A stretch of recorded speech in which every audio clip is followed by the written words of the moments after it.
ప్రేమగల దేవ, పరిశుద్ధుడైన తండ్రి, నాన్న దయచేసి నన్ను జ్ఞాపకం చేసుకో. అడ్మిన్స్ గ్రూప్లో వాక్యం చెప్పాల్సి ఉంది, అందుకు నాకు అర్హత లేదు తండ్రి. దయచేసి నా అతిక్రమ పాపములను మీ రక్తంతో కడుగు నాయన, పవిత్రపరచు.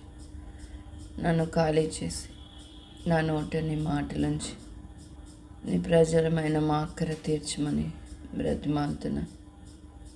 నాలో మాలో నీ పని చేయటానికి ఎక్కడ లోపం ఉందో మాకు తెలియపరచండి. మీరు ఇచ్చిన లేఖన భాగాన్ని మీరు వివరించండి దేవా. నన్ను ఖాళీ అయిపోయినట్లు కేవలం నీ మాట తప్ప ఒకటే నేను నా సొంత పలుకు లేకుండాన్నట్లు కృపను అనుగ్రహించమని బ్రతిమాలుకుంటున్నాను. నువ్వు దహించు అగ్నివై ఉన్నావు, జాగ్రత్త వహించుటకు సహాయం చేయి దేవా. దయచూపమని బ్రతిమాలుకుంటూ మీరు ఏదైతే చెప్పాలనుకుంటున్నారో అది సంపూర్ణంగా నెరవేర్చబడినట్లు సహాయం చేయండి. అలాగే మా హృదయాలు మంచి నేలగా సిద్ధపరిచి నేల మీద పడిన విత్తనాలు నూరెంతలుగా రీతిగా ఫలిస్తుందో అట్లా ఆగున ఫలించినట్టు కూడా సహాయం చేయి.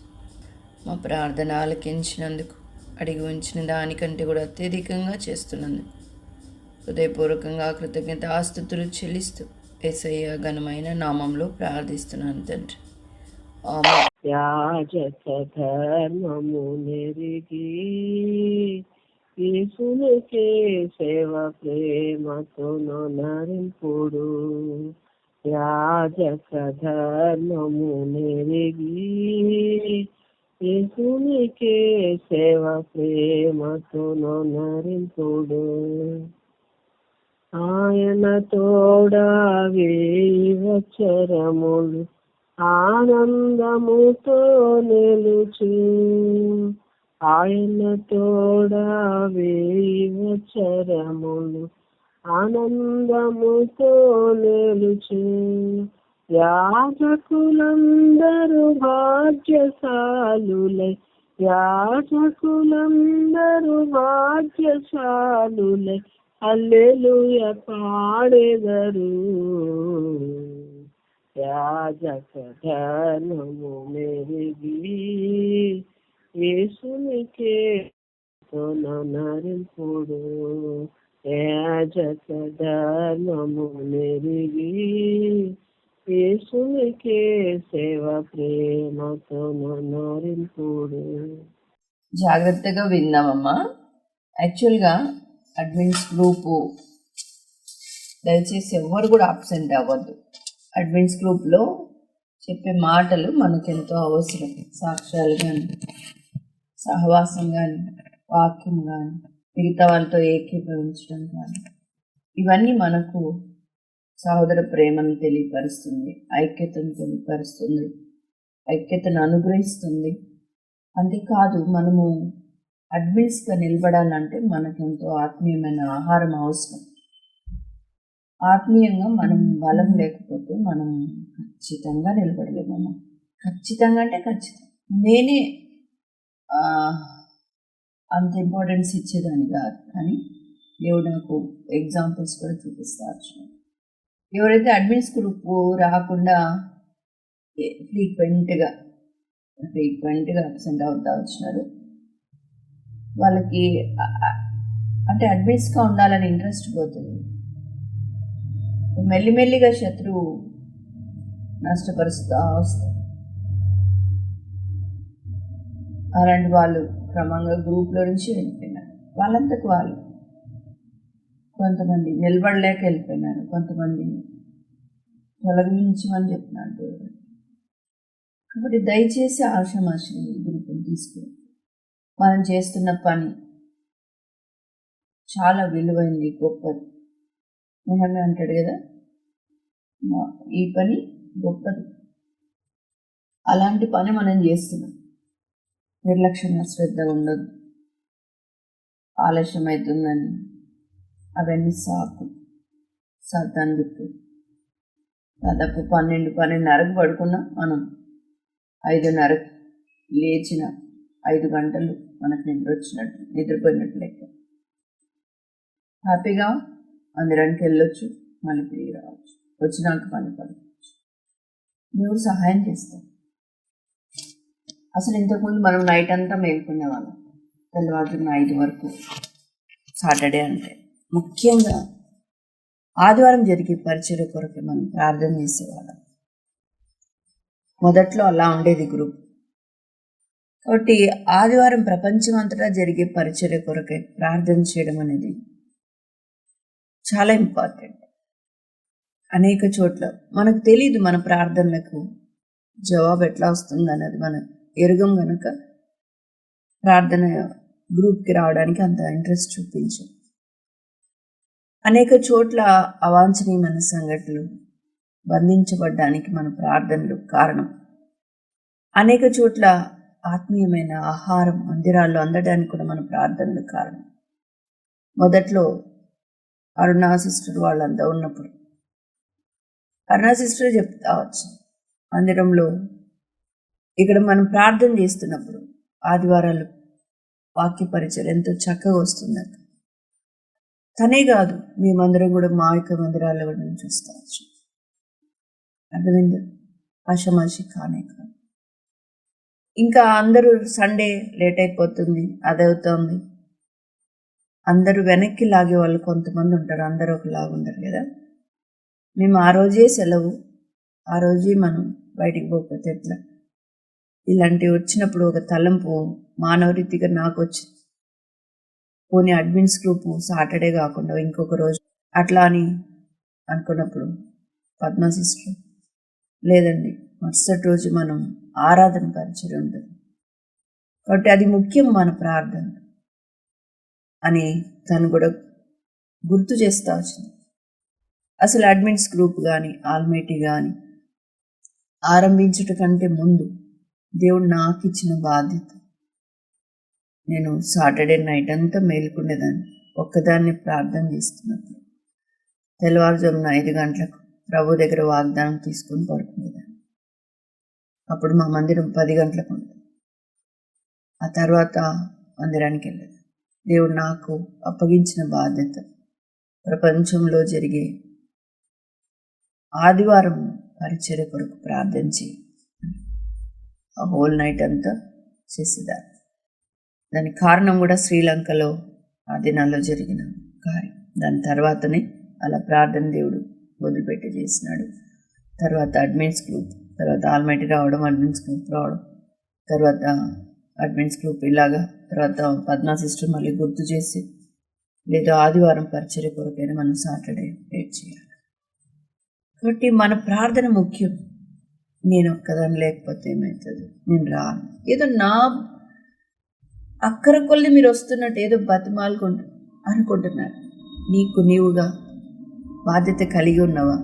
అసలు ఎంత గొప్ప ధన్యతమ్మా. నీ ఒక్క మందిరంలో జరిగే పరిచర్య కొరకు నువ్వు ముందుగా వెళ్ళి మందిరంలో ప్రార్థన చేయడం అంటే ఓకే.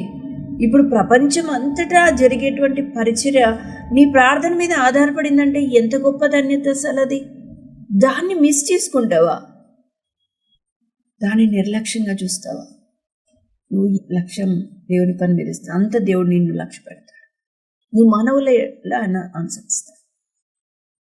అంతేకాదు, ఆదివారం పరిచర్య గురించి మనము అంటే మనవంతు మనం ప్రార్థన చేయగలుగుతున్నామంటే అది ఎంతో గొప్ప ధన్యత. అది మిస్ చేసుకోవద్దు. ఇంకొక విషయం, మనం చేసే ప్రార్థనలు బట్టి కూడా మన ఆశీర్వాదాలు. మనం చేసే ప్రార్థన ఎంతసేపు స్వార్థంతో నేను నా కుటుంబం తర్వాత అంతవరకే ఉంటే అది వేరే రకం ఉంటుంది. అసలు మనము మన ఇరుగు పొరుగు వారి గురించి, బంధువుల గురించి, సంఘం గురించి ప్రార్థన చేస్తాం. అది ఒక రకమైన ఆశీర్వాదం. ఇంకొంచెం హద్దు విశాలపరచంటాడు కదా యెషయా గ్రంథం 54. ఈ సరిహద్దు తాళ్ళను పొడుగు కానీ 84 విషయాలు. అలాగా సరిహద్దు ఆత్మీయంగా మనం ప్రార్థించేటువంటి హద్దు విశాలపరచాలి. ఆ తర్వాత సార్వత్రిక సంఘం మా రాష్ట్రంలో జరిగే, మా జిల్లాలో జరిగే ఆ మందిరాల కొరకే, సమకూర్చబడే వారి కొరకు దేవుడు నీకు నేర్పుతా వెళ్తాడు. భారం కూడా అధికం చేస్తాడు. నమ్మకంగా నువ్వు ప్రార్థించే కొద్దిగానే నీకు నేర్పిస్తాడు. ఆ తర్వాత సార్వత్రిక సంఘం మీద నీకు భారం పెరుగుతుంది. నువ్వు మొదట నీ మందిరం గురించి ప్రార్థన చేయకపోతే అంతవరకు కూడా నువ్వు రాలేవు. నువ్వు నమ్మకంగా చేసే కొద్దీ వస్తుంది ఇది. దాన్ని బట్టి నీ ఆశీర్వాదం కూడా.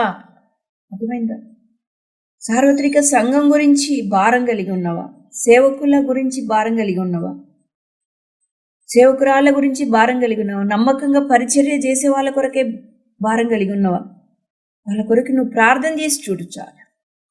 నీ కట్లు ఎన్ని తెంపబడతాయి, నీ ఇంట్లో కార్యాలు ఎట్లా చేయబడతాయి. అర్థమైందా?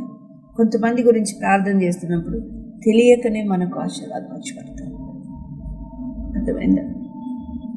అట్లాంటిది సార్వత్రిక సంఘం కొరకే నువ్వు చేసే ప్రార్థన దేవుడు కావాలని కోరుకుంటుంటే, నేను ఒక అడ్మిన్గా పెట్టి ఉంటే తోసేసి వెళ్ళిపోతాను. ఇప్పుడు నేను మీకు చెప్తా ఉంటే కూడా నాకు అనిపిస్తుంది, నిజంగా నేను అప్పట్లాగా ఎందుకు చేయకూడదు, ఎందుకు రాత్రంతా మేలుకోకూడదు? ఇప్పుడున్న సంఘాల్లో ఉన్న పరిస్థితులు ఎంత భయంకరంగా ఉన్నాయి. ఒకరు సమర్పించుకొని ప్రభు దగ్గర రాత్రంతా గోజాడినప్పుడు దేవుడు ఎన్నో అవాంఛనీయమైన సంఘటన ఆపేసేవాడుగా ఉన్నాడు. ఎన్నో కార్యక్రమాలను చేసేవాడుగా ఉన్నాడు. బలమైన వర్తమానాలు వచ్చేటట్లుగా చేసేవాడు ఉన్నాడు. దేవుని బిడ్డల్లో లోతైన కార్యం, స్థిరమైన కార్యం పెరిగేటట్లుగా చేసేవాడు. నీ బిడ్డలు పశ్చాత్తాపడాలి. ఎట్లాగా? జీవితంలో తిరిగి ఆ పాపం చేయకుండానట్లుగా పశ్చాత్తాపడి బలమైన తీర్మానాలు తీసుకోవాలి. ప్రభు మాటికి తిరిగి ఆ రొచ్చులో, ఆ పాపంలో పడిపోకూడదు. దేవా సహాయం చేయని ప్రార్థన చేస్తుంది. దేవుడు తప్పక వింటాడు. అలాగున మేము ప్రార్థన చేసేవాళ్ళం. రాత్రంతా ఇద్దరిద్దరుగా టైం ఇచ్చేదాన్ని. అప్పుడు 5 వరకు చేసేవాళ్ళం. ఎంతో చక్కగా దేవుడు మందిరాల్లో కార్యాలు చేస్తూ వచ్చినాయి. సరే, అలాగున అవి కొనసాగుతూ వచ్చినాయి మందిరాలు. కాబట్టి నిర్లక్ష్య పెట్టొద్దు. అడ్మిన్స్ గ్రూప్ నీకు ఇవ్వబడిన స్థానం కూడా నిర్లక్ష్య పెట్టొద్దు. ఇప్పుడు కొన్ని మాటలు మనం చూసుకుందాము. 1 పేతురు పత్రిక 5వ అధ్యాయం 2వ వచనం మనం అందరం కూడా చదివినాం కదా.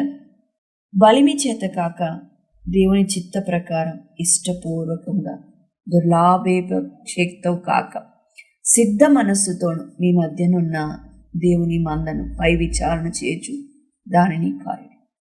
నేను చాలా క్లియర్గా చెప్తున్నాను, నా కొరకు మీరేం చేయదు. మీ కొరకు ప్రాణం పెట్టిన దేవుడు, మీకు ఈ పని అప్పగించిన దేవుడు, ఆయన కొరకే చేయి. ఆయన కొరకే భయం కలిగి ఉన్నాడు. ఆయన కొరకే చురుకుదనం కలిగి ఉన్నాడు. మన గ్రూప్లో అడ్మిన్స్ కొంతమంది చురుగ్గా లేరు, మజ్జుగా ఉంటా ఉన్నారు. ఇక్కడ చెప్పిన సంగతులు ఆడ పాటించట్లేదు, మర్చిపోతున్నారు. పోనీ గ్రూప్లో పెట్టినారు కదా, అవి చూసుకుందా, అలాగ లేదు. ఒక్కటే గ్రూప్ కదా, ఒక్కొక్కరికి అప్పగించబడింది. ఒక మేరీకి 2 గ్రూపులు అంతే కదా. ఒక్క గ్రూపుని నువ్వు చురుగ్గా చూసుకోలేకపోతున్నావు. కారణం ఏందో తెలుసా? చురుగ్గా ఉండేవాళ్ళు ఎవరు, చురుగ్గా లేకుండా ఎవరు చురుగ్గా ఉండలేకపోతున్నారో వారితో శత్రువు ఉన్నాడని గుర్తు. శత్రువు గ్రూపుని పాడు చేయాలంటే ఎవరిని టార్గెట్ చేస్తాడమ్మా? గ్రూప్ లీడర్ని. కాబట్టి ఆషామాషిగా తీసుకోవద్దు. నేను అందుకే చెప్తాను, నా కొరకు ప్రార్థన చేయండి అని పద్మా సిస్టర్ కూడా చెప్తా ఉంటారు కదా. అంటే వాడు ఎక్కువ పవర్ ఎక్కడ చూపిస్తాడు? అక్కడ చూపిస్తాడు. కాబట్టి ప్రార్థన లిఫ్ట్ చేయడం వాళ్ళని అవసరం అంతగా. కొంచెం చెప్తున్నాను నేను మీకు, ఇప్పుడు సందర్భం వచ్చింది కానీ. కాబట్టి కొంచెం నేను ఎప్పుడైనా వాడి మాట విన్నానా, ఇంకా వాడు అనిచేయాలి, ఎప్పుడు తన ఫోర్స్ అంతా చూపిస్తాడు. ఇంకా కొంచెం గ్యాప్ సమయం వచ్చే కొంచెం రిలాక్స్ అవుదామంటే ఆ మైండ్ని ఎట్లా చేస్తాడంటే ఇంకా తిరిగి ప్రార్థన చేసుకోకూడదు, వాక్యం చదువుకోకూడదు అన్నట్లుగా వాడు అనిచేస్తాడు. ఒక బరువు అన్నమాట, లేవకుండా. ఆ తలంపులు కూడా కృంగదీసేవి, ఆయాసకరమైనవి. ఎందుకు ఏదో నన్ను అనిచేస్తుంది, లేదు నేను లేవాలా అన్న ఆ మనసు, ఆ ప్రార్థన ఏదో బలము లేకపోయినా ప్రభా నన్ను లేపు, వాడికి నేను చిక్కనివ్వద్దు అని అట్లా చేసే ఆ చిన్న ప్రార్థన, ఏదో ఒక సహాయం నాకు అందుతుంది. వెంటనే నేను సెల్ ఫోన్ ఓపెన్ చేసి బైబిల్, ఆడియో బైబిల్ పెడతాను. అంటే ఇక్కడ ముఖాముఖిగా పోరాడినట్టు ఉంటుంది. అర్థమైందా? ఆడియో బైబిల్ అది వింటూ ఉంటే వాడి నుంచి రిలీఫ్ వస్తుంది. ఎప్పుడు రిలీఫ్ వచ్చిందో ఇంకా మరెక్కువ బలం, ఇంకా వాడికి ఛాన్స్ ఇవ్వకూడదు ఇక. ఎందుకంటే తర్వాత పరిచర్య వాడు నష్టపరచాలనేది సంగతి అంతా తర్వాత అర్థమవుతుంది. తర్వాత బలమైన వర్తమానమో పరిచర్య ఏదో జరిగింటది, ఇక్కడ మందిరంలోనో ఆన్లైన్లోనో లేకపోతే జూమ్లలోనో. ఇక్కడ వాడు ఎంత కుయుక్తి పరుడంటే ముందుగానే ప్లాన్ వేసి చేస్తూ ఉంటాడు. ఎంతో అలర్ట్గా ఉందిలే, నేను నా డ్రెస్ తీసుకుంటాను ఏమైపోయింది అని నేను ఏ ఫోన్ మీది నిర్లక్ష్య పెట్టినా వెంటనే నేను బలహీనమైన, వెంటనే వాడికి ఛాన్స్ దొరుకుతుంది నా మీద. అర్థమైందా? నా గురించి నేను మీకు ఎందుకు చెప్తున్నాను? మనల్ని అందరినీ డిస్టర్బ్ చేయడానికి, టార్గెట్ని కొట్టాలని చూస్తాడు. అర్థమైందా? ఇప్పుడు నీ గ్రూప్ డిస్టర్బ్ అవ్వాలంటే నిన్ను కొడతాడు. జాగ్రత్త. నేను ఉన్నట్టు ఖచ్చితంగా చెప్తున్నా. నువ్వు భయపడి పారిపోవాలని చెప్పట్లే, బలం తెచ్చుకొని నిలబడని చెప్తున్నా. మనలో ఉన్నవాడు లోకంలో ఉన్నవానికంటే గొప్పవాడు, వాడిని చూసి భయపడతామా? ఎంత వాడి పవర్ నా మీద చూపగలుగుతున్నాడు అని పడద్రోయాలని. దేవుడి మహాకృప నా కొరకు ప్రార్థించేవాని కూడా అంతమందిని అని ఏర్పాటు చేశాడు. ఒకవేళ అప్పటిలాగా నా ఒక్కదాని శక్తి అయితే నిలబడలేదు, నా కొరకే భారం ఇచ్చినాడు అనేక మంది ప్రార్థించేటట్టు. దేవుడు మనల్ని ఆ స్థానంలో ఉంచుతున్నాడంటే మనకు సపోర్ట్గా చేయడానికి కూడా చుట్టూ పరిస్థితులు తాను ముందే సిద్ధపరిచినాడు. ఇంతకుముందు నేను మీకు చెప్తా వచ్చినాను కదా ఆల్మైటీని గురించి. ఆల్మైటీ స్థిరంగా నిలకడగా అనేక కార్యాలు మనలో, మన కుటుంబాల్లో, సంఘాల్లో కూడా జరుగుతూ కొనసాగుతూ ఉండటానికి కారణం ఇది. ఎలా ఉండబోతుందో దేవునికి ముందే తెలుసు కనుక దేవుడు ముందు ఆయన పునాది గట్టిగా వేస్తూ వచ్చినాడు. అంటే ప్రార్థనలు నిత్యము జరుగునట్టు, హోల్ నైట్స్ కంపల్సరీ ప్రార్థన జరుగునట్లు ఆయన అరేంజ్మెంట్ చేస్తాడు. ఇది ఎవరికి జ్ఞానం? ఈ జ్ఞానం మొట్టమొదట పల్లంట్లో గ్రూప్ స్టార్ట్ అయినప్పుడే హోల్ నైట్ స్టార్ట్ అయ్యింది. అక్కడి నుంచి ఒకరోజు హోల్ నైట్, 2 రోజు హోల్, క్రమక్రమం ప్రతిరోజు. ఇప్పుడు రోజుకు 2 గ్రూపులు, కొన్ని రోజుల్లో ఒక రోజుకు 2 గ్రూపులు హోల్ నైట్ చేస్తారు. నిలబడ్డానికి కారణం అది. అర్థమైందా? అనేక చోట్ల కార్యాలు జరుగుతాయి, కానీ వాడు కార్యాలు జరుగుతున్నప్పుడు ఊరికే ఉండడు. ఏం చేస్తాడు? పడద్రోయడానికి చూస్తాడు. దేవుడు వాడు ఆ పడద్రోయాలని అనుకున్న మునుపే ఆయన ఏం సిద్ధపరిచినాడు? పునాదిగా, స్తంభాలుగా ప్రార్థనను సిద్ధపరిచినాడు. Whole nights continuation. ఈ ప్రార్థనలు కూడా ఆపడానికి అనేక ప్రయత్నాలు కూడా వస్తాయి. ఈరోజు గొలుసు ప్రార్థన కదండి, ఈరోజు హోల్ నైట్ ఉందా లేదా అట్లా మాట్లాడేవాళ్ళు. ఏది ఉన్నా లేకపోయినా హోల్ నైట్ మాత్రం ఆగదు. ఏ పండగైనా కానీ, క్రిస్మస్ కానీ, న్యూ ఇయర్ కానీ.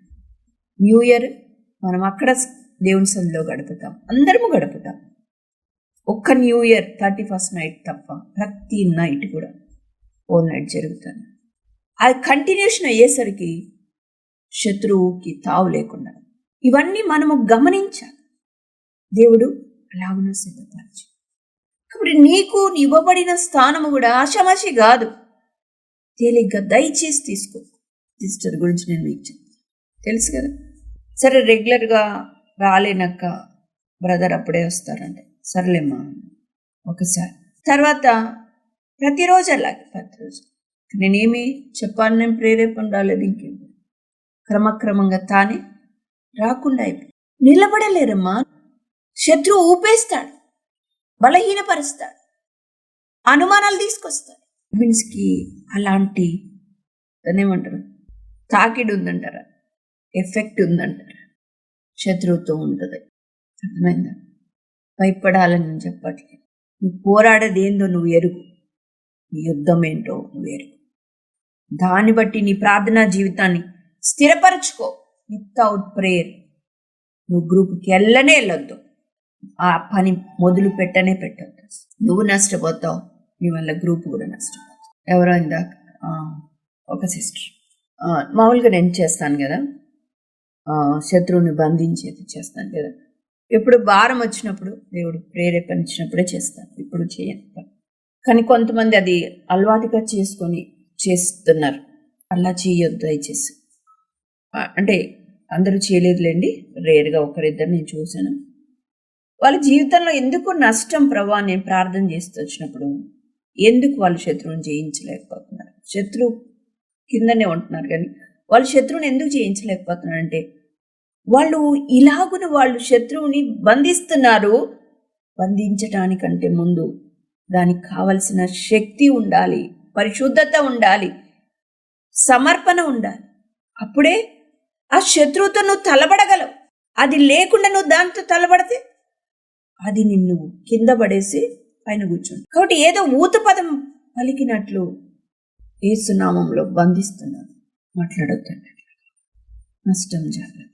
సరే, 1 పేతురు 5వ అధ్యాయం 2వ వచనంలో చూస్తుంటే బలిమి చేత కాదు అంటే ఇందాకే అన్నాను కదా, బలవంతంగా వద్దు, అలా చేయొద్దు, ఇష్టపూర్వకంగా చేయి. బలవంతంగా వద్దే వద్దు, దేవుని చిత్త ప్రకారంగా. దాదాపుగా అందరినీ కూడా ప్రార్థన చేసుకో. అప్పటి స్టార్టింగ్లో కొంతమందిని అడిగానో లేదో నాకు తెలియదు, మీరు ప్రేయర్ చేసుకొని దేవుడు మీకు వాగ్దానం ఇస్తేనే గ్రూప్ లీడింగ్ తీసుకోండి అని చెప్పిన. అలాగే దేవుడి దగ్గర ప్రార్థన చేసుకున్నాము, వాగ్దానం ఇచ్చినాడు అన్న వాళ్ళే వచ్చినారు. కాబట్టి దేవుని చిత్త ప్రకారంగా గ్రూప్ నడిపించు, బలిమి చేత కాదు, బలవంతంగా వద్దు. ఇంకా ఇష్టపూర్వకంగా గ్రూప్ నడిపించు అంటే అయిష్టంగా చేయొద్దు.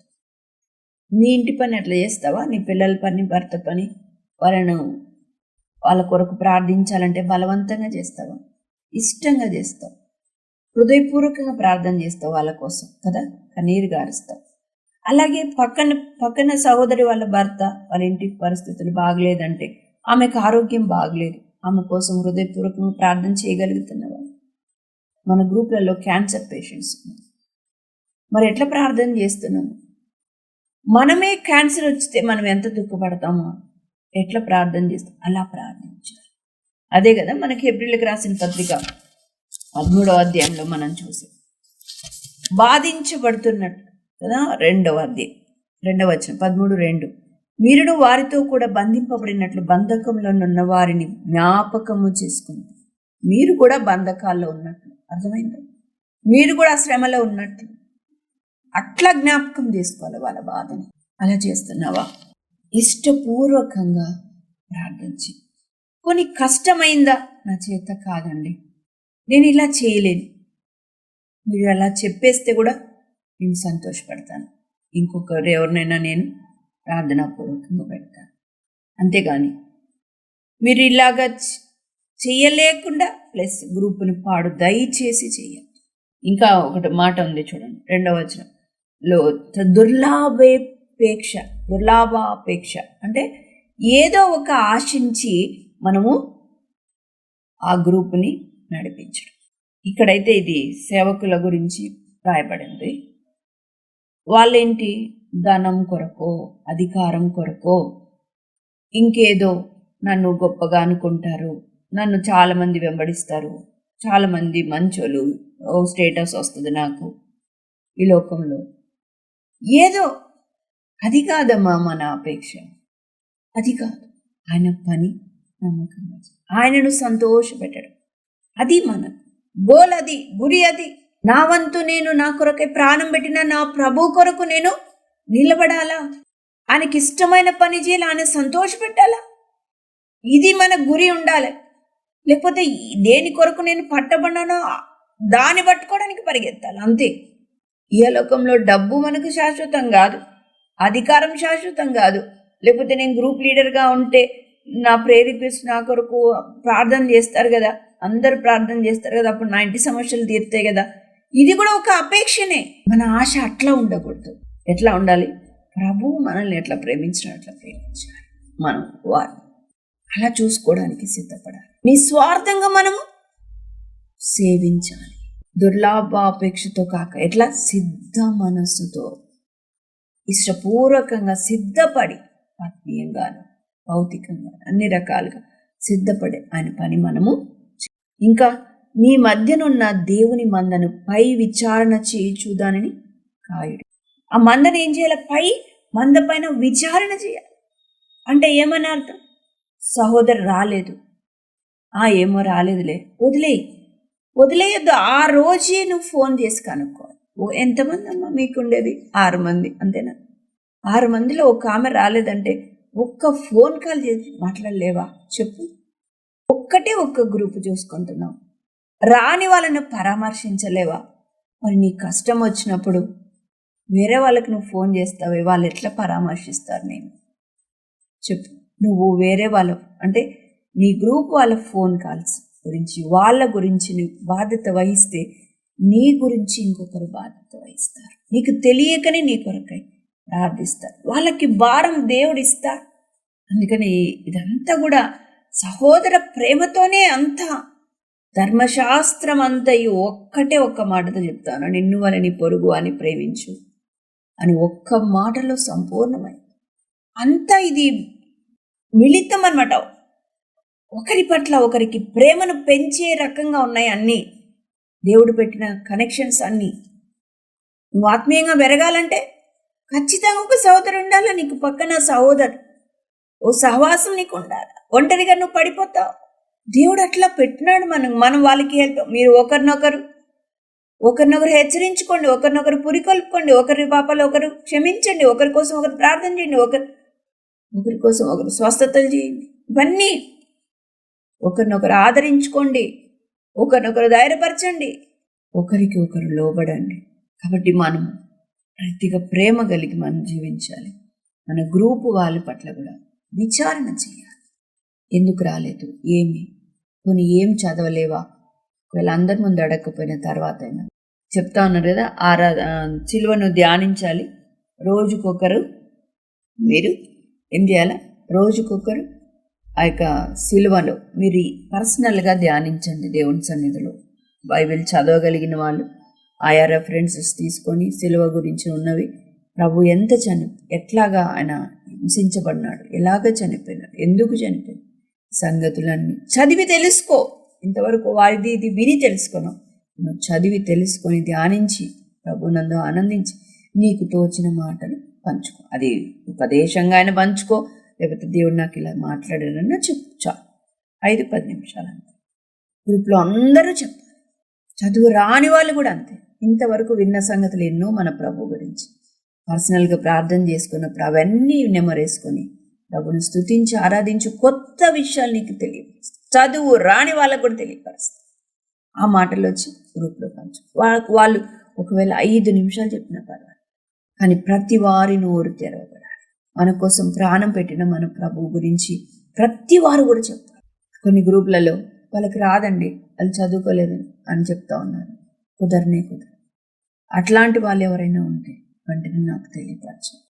నేను ఇక్కడ ఏదైతే చెప్తున్నానో అది ఖచ్చితంగా నెరవేర్చండి. నష్టపోవద్దు దయచేసి మీరు దానివల్ల. అందరు కూడా ఇక్కడ అలర్ట్గా ఉండండి. చెప్పిన విషయాలు వెంటనే మీరు లోబడి. ఇదమ్మా ఈ వాక్యం 5వ అధ్యాయం 2వ వచనం. ఇంకా ఎక్కువ డీప్గా వెళ్ళలేదు, మనకు సమయం సరిపోదు. బలిమి చేతక బలవంతంగా వద్దు, దేవుని చిత్తం అంటే దేవుని చిత్త ప్రకారం అడిగా. పోనీ ఇప్పుడు డౌట్ వచ్చిందా, ఇప్పుడు కూడా అడుగుతానంటావా? ఓకే, ఛాన్స్ ఇస్తాం. తర్వాత ఇష్టపూర్వకంగా చేయి, కష్టంగా వద్దు దయచేసి. కొన్నిసార్లు విసుగు వస్తుంది, నాకు కూడా వస్తుంది, ఇష్టంగా అనిపించదు. ఇంట్లో సరదాగా హ్యాపీగా ఉన్నప్పుడు అబ్బా ఏంది అని అనుకున్న మనసు వస్తుంది. అయితే ఒకసారి ఆగి ఆలోచించి రెండిట్లో ఏది ఇంపార్టెంట్? ఇంట్లో అంత సంతోషము ఆనందం ఉండటానికి కారణం ఏంటి? ఆయన పని కాదా, ఆయన కాదా? మరి ఆయనకు నేను ఇంపార్టెన్స్ ఇకపోతే ఇది ఇంపార్టెన్స్ ఇస్తే ఏమవుతుంది? సాతాను ఆయన సమయం ఆయనకి ఇచ్చినప్పుడు ఆయన నాకు మంచి సమయం ఇస్తాడు. నా జీవితంలో చెప్తున్నాను, శ్రేష్టమైన సమయాలు దేవుడు నాకు ఇస్తున్నాడు, ఇస్తాడు కూడా. నేనేం వాటి కొరకు పాకులాడలేదు. దేవుడే నేను ఆయన పని చేసే కొద్దీ ఆయన నాకు అనుగ్రహిస్తాడు. అందరిలాగా పోరాడి ప్రయాసపడి ఏడ్చి గగ్గోలు అట్లాంటివి ఏమీ లేవు. సైలెంట్గా ఆయన పని చేస్తున్నా, ఆయన సైలెంట్గా నా పని చేసుకుంటాను. ఆశ్చర్యం అనిపిస్తాయి కొన్ని సంగతులు. నేను మీకు చెప్పేది కూడా అంతే. ఆయన అప్పగించిన పని నమ్మకం వచ్చి ఇష్టపూర్వకంగా చేయి. అప్పుడు వెంటనే నాకు కొన్నిసార్లు ఒకవేళ ఇష్టంగా ఇప్పుడు కాదులే తర్వాత అన్నాను అనుకో, వెంటనే అది దూరం అయిపోతుంది, ఇంకొంచెం దూరం అవుతుంది. వెంటనే దేవుడు అలర్ట్నెస్ ఇస్తాడు. ఎందుకు ఇట్లా అయింది బాబా, ఎందుకు ఇట్లా అవుతుందంటే నువ్వు మనసులో ఇష్టపడలేదు కదా, అందుకే దూరం అయిపోతుంది అంటాడు. ఓయమ్మా, నేను నీతో కూడా అనలేదు ప్రభా, నేను ఊరికి మనసులో కొంచెం మనిషిని కదా, అయితే నువ్వు ఇష్టంగా చేస్తేనే నేను తీసుకుంటాను. అర్థమైందా? నేను మార్నింగ్ లేచి కానీ ఈ పరిచర్య చూడడం కానీ, మార్నింగ్ లేచి 4:30కి మీరు ప్రార్థన చేయడం కానీ, రాత్రి చేసే పరిచర్య కానీ ఇష్టం లేకుండా చేయించుకోలేను. ఇష్టంగా చేసినప్పుడు నాకు శ్రమ అనిపించదు కూడా. అర్థమైందా? నీకు కష్టంగా చేసినావు అనుకో, ఎంత శ్రమ, కొంచెం కూడా కష్టమైపోతుంది. ఇష్టం పెట్టుకో మనసు, దేవుడు అనేక ఆశీర్వాదిస్తాడు. ఎప్పుడు నేను వర్క్ ఎక్కువ చేస్తున్నాను గుర్తుపెట్టుకోండి, కుటుంబంలో అంత ఆశీర్వాదం కూడా వెంటనే ఉంటుంది. నేను ఆ నోటితో సాధించలేని సంగతులు ఆయన పని చేస్తుంటే సాధ్యమైపోతుంది.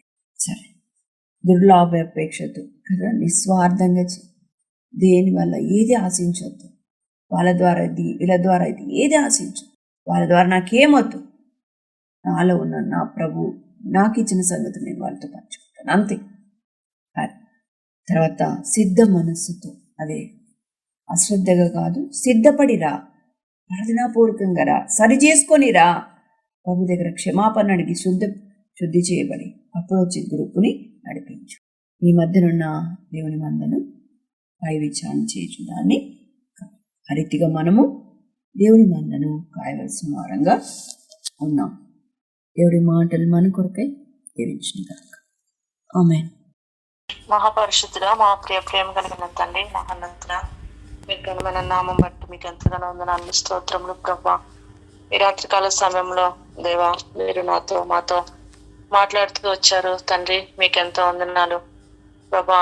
నన్ను మమ్మలను ప్రేమించి ఈ యొక్క చిన్న మందను మాకు అనుగ్రహించి ప్రభా, ఆ మందకు కాపరులుగా ఆయన నడిపించడానికి ప్రభా, మీరు మాకు ఇచ్చినటువంటి యోగ్యతను బట్టి మీకు ఎంతగానో వందనాలు, స్తోత్రములు ప్రభా.